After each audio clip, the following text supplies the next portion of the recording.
Bon, aujourd'hui, c'est dans la droite ligne de la découverte de qui est Maître Tat que aujourd'hui je vais vous parler de mon contact et de ma relation avec la communauté indienne du Bénin. En termes de contact, il faut déjà comprendre qu'à mon arrivée, et quelques temps après, j'ai découvert le temple indien du Bénin. Au sein de ce temple, la divinité qui a adoré est le Seigneur Saï Baba. Bon, je ne vais pas conter l'histoire du Seigneur Saï Baba ici, mais c'est ce temple-là, temple indien dans lequel Saï Baba est adoré, que j'ai découvert. Donc, comme moi-même dans mes aventures, j'avais déjà connu beaucoup de temples, eh bien, j'ai commencé par arriver à ce temple et d'être parmi les gens et puis de voir un peu comment les choses se passent. Il faut comprendre d'abord qu'au niveau des temples, les temples ne sont pas comme les églises. Donc, si tu es dans un temple, tu peux rester ou tu peux venir aussi longtemps que tu veux. Personne ne te demandera quoi que ce soit. Donc, c'est ainsi que je suis resté dans ce temple-là jusqu'à un moment donné. Il a eu, il a eu un braquage au niveau du temple. C'est-à-dire il y a un Indien qui a ses boutiques à Cotonou ici et qui, tous les matins, il envoie des prasades. On appelle ça prasades, c'est-à-dire des nourritures que quand un visiteur vient au temple, on lui sert. Ça peut être des gâteaux, et toutes sortes de choses, biscuits, toutes sortes de choses. De toutes les façons, c'est quelqu'un qui est un dévot de Saï Baba et il envoie toujours de ces choses-là au temple pour qu'on le partage aux visiteurs du temple. Comme c'est un homme d'affaires, il a toujours de liquidités dans son porte-monnaie. Dans son portefeuille, il y a beaucoup d'argent dedans toujours. Donc, je ne sais pas comment il s'est arrangé et que les gens ont su qu'il transporte toujours beaucoup d'argent sur lui. Donc, un matin, il venait déposer les biscuits et les gâteaux qui servaient de brassade au temple là. Et les gens l'ont suivi, les braqueurs l'ont suivi jusqu'au temple. Quand ils sont arrivés au temple, eh bien, ils ont fait leur opération de braquage qui consistait à tirer en l'air pour faire peur aux gens. Donc, c'est comme ça que ils ont déclenché une rafale de tir. Et quand ils ont déclenché une rafale de tir au niveau du temple, eh bien, le Prabhu, quand je dis Prabhu, c'est le prêtre qui prie, qui fait les prières de Saï Baba. Le Prabhu qui était là, il a voulu sauver sa peau et il a sauté par la clôture. Quand il a sauté par la clôture, il est tombé dans des choses qui ne sont pas bonnes pour sa santé. Donc, il a connu un peu de blessures. Et puis, au niveau de sa colonne vertébrale, il a eu des bobos au niveau de sa colonne vertébrale. Donc, j'étais là, l'autorité du temple m'a appelé pour dire, bon, tiens, Tat, il faut venir au temple. Il y a une situation au temple. Bon, en ce moment-là, j'avais des gens qui étaient sous ma main, que j'étais en train de traiter. Donc, quand il m'a dit de venir au temple, bon, j'ai rangé automatiquement tout ce que je faisais et puis je me suis rendu au temple. C'est là-bas qu'on m'explique que c'est comme ça que les braqueurs, ils ont visité le temple et que le Prabhu est blessé et qu'ils l'ont envoyé à l'hôpital, dans une clinique. La clinique n'est même pas loin de nous, il est à peine à un vent de chez nous.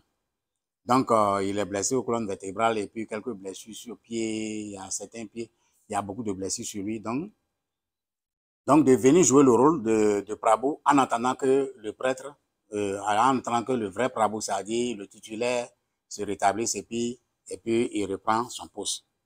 Donc, comme ils m'ont dit ça, j'ai dit, bon, ok, mais où est le Prabhu? Ils ont dit il est à la clinique.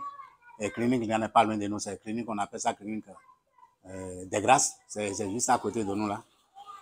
Donc, je lui ai dit que, bon, ok, je vais, je vais aller le guérir à l'hôpital là-bas.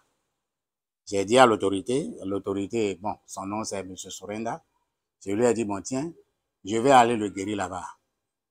Sorenda me regarde et puis me dit, mais tiens, Tat, je t'ai dit qu'il est à l'hôpital, il est à la clinique pour se faire soigner. J'ai dit, oui, je comprends, mais moi, je m'en vais le sauver, je m'en vais le guérir là-bas. M. Sorenda est étonné. Eh bien, comme ce n'est pas lui seul qui est le responsable du temple, il a appelé son second son second, en tout cas celui qui incarne l'autorité, il a eu le président du temple. Le président du temple. Et quand il est venu, on l'appelle M. Suresh. Quand il est venu, Suresh lui a expliqué que c'est comme ça que Prabhu, comme Prabhu est blessé et qu'il est à la clinique, il m'a fait appel. Et moi, je dis que je m'en vais le guérir là-bas. Et Suresh lui dit, mais quand cela ne tienne, si lui, il peut aller le guérir là-bas, eh bien, pour toi, là, c'est quoi? Faut voir, faut aller constater, faut voir ce qui... Faut vivre ça quand même. C'est comme ça, après leur réunion, ils m'ont appelé pour demander, mais Tat, est-ce que tu es prêt? Est-ce que tu es prêt maintenant? J'ai dit, oui, moi, je suis prêt, parce que sur le plan énergétique, on n'a pas besoin d'assesseur, on n'a pas besoin de support. Donc, je suis prêt. Donc, c'est comme ça, je suis rentré avec eux dans leur voiture, et puis on s'était rendu à la clinique où se trouvait Prabhu. Donc, arrivé là-bas, ils ont dit au Prabhu que, bon, voilà, moi, j'ai dit que je vais venir le guérir ici. Prabhu même a ri parce qu'il avait sa lecture sur moi, qu'eux-mêmes, ils n'avaient pas. Disons les choses telles qu'elles sont. Et la lecture que le Prabhu avait sur moi, eux-mêmes n'avaient pas cette lecture. Donc, ils ont dit, bon, ok, ils ont échangé quelques mots en hindi.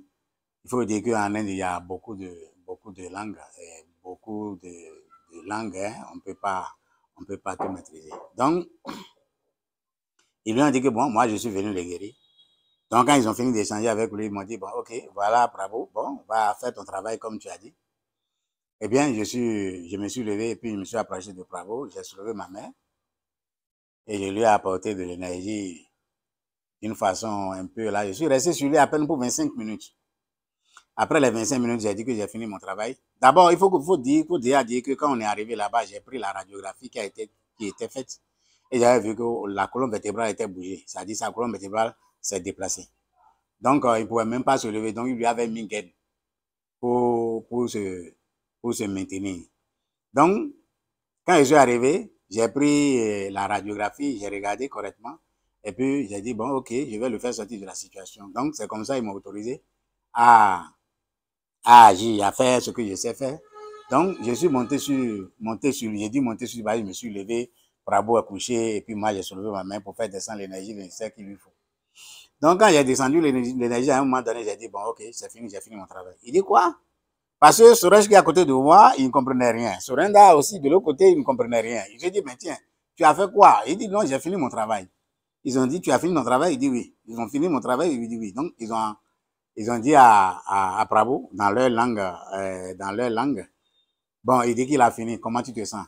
Il dit que oui, il se sent bien. Il dit, ah bon? Tu te sens bien? Eh bien, si tu te sens bien, lève-toi, on va voir. Eh bien, Prabhu s'est levé. Prabhu s'est levé malgré ses plaies, tout ce qu'il a sur lui là, dans ses pieds, les plaies qui sont là, le déplacement de sa colonne vertébrale, tout ça là. Malgré ça, il s'est levé. C'est là, Suresh m'a regardé comme ça et dit, oui, le temple a besoin de toi. Donc, quand j'ai fini avec eux, on est retourné au temple, donc moi je suis revenu à la maison. Depuis, à partir de ce jour, Suresh a fait en sorte que je suis dans son, c'est-à-dire je viens toujours dans son bureau. C'est-à-dire il a un bureau un magasin de vente de tissus à l'intérieur de qui il a des bureaux où je viens là et puis tous les Indiens, quels qu'ils soient, qui ont des problèmes de santé, ils venaient. Et que moi, quand moi je quitte sur moi, je vais seulement dans son bureau. Et puis je suis là, les Indiens viennent, les mots, je les guéris. Donc, c'est comme ça que j'ai commencé ici. J'ai commencé par guérir d'abord les Indiens. C'est pas les Indiens même que j'ai commencé par pratiquer réellement l'usage de l'énergie pour guérir véritablement. Donc, c'est comme ça, tous les matins, je venais. À un moment donné, je ne sais pas comment ça s'est passé, on dirait qu'il s'est senti gêné parce que comment se fait dire que c'est un noir, un Africain qui maîtrise l'énergie au point où il fait ces choses. Parce que quand moi-même je sortais toujours, j'avais toujours il y avait toujours un chapelet ici, le chapelet par lequel je suis habitué pour réciter les mantras, puisque moi je suis un mantrique, donc je chante bien les bhajans. Donc j'aimais beaucoup porter mon chapelet au doigt. Donc, M. Suresh m'a dit non. Bon, il faut faire en sorte que le chapelet ne vient pas. À un moment donné, il était gêné. Pourquoi? Parce que dans sa boutique, il avait les Béninois qui étaient sous son contrôle, qui étaient ses personnels. À voir que c'est un Béninois qui vient en tant que spirituel, accomplir des actions encore là, ça lui fait un petit quelque chose. Donc, par rapport à ça, il m'a dit de me débarrasser de mon chapelet. Donc, ce que j'ai fait, donc je me rendais toujours là comme un homme ordinaire, je faisais ce que j'ai fait, jusqu'à un moment donné, et puis j'ai trouvé que, bon, jusqu'à un moment donné, que j'ai appris qu'il y avait les réunions, il y avait une réunion des spirituels du Bénin, et je me suis rendu à cette réunion. Je pense bien que c'est après cette réunion que mes activités avec Suresh dans son bureau n'a plus avancé. Je n'ai plus continué. Ça, je vais décrire le reste dans mon contact avec les spirituels du Bénin.